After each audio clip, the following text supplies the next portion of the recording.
राज्य सरकारने पावसाळी अधिवेशन अर्थसंकल्पामध्ये मुख्यमंत्री माझी लाडकी बहीण योजना राबवली आणि यामध्ये महिलांना दरमहा 1,500 रुपये मिळणार आहेत। यासाठी आवश्यक कागदपत्रे लागणार असून त्यासाठी महिलांची तलाठी कार्यालय आणि तहसीलदार कार्यालय या ठिकाणी मोठी गर्दी झाली आहे। तलाठी कार्यालयामध्ये उत्पन्न दाखला काढण्यासाठी तलाठी उत्पन्न दाखला काढणे अनिवार्य असल्याने या ठिकाणी महिलांनी मोठी गर्दी केलेली असून रांगाच्या रांगा लागलेल्या आहेत। महिलांना एवढा उशीर रांगेत थांबता येत नाही।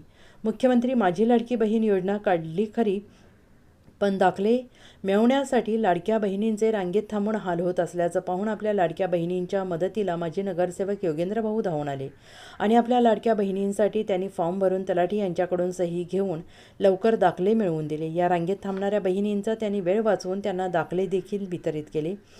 या बहिणींनी आपल्या लाडक्या भावाचे कौतुक केलेलं आहे। तर माजी नगरसेवक योगेंद्र थोरात यांनी सर्व नगरसेवकांना आवाहन केले की आपल्या प्रभागांमध्ये मुख्यमंत्री माझी लाडकी बहीण योजनेचे सर्व फॉर्म भरून या ठिकाणी येणाऱ्या प्रभागातील बहिणींचा वेळ वाचवावा।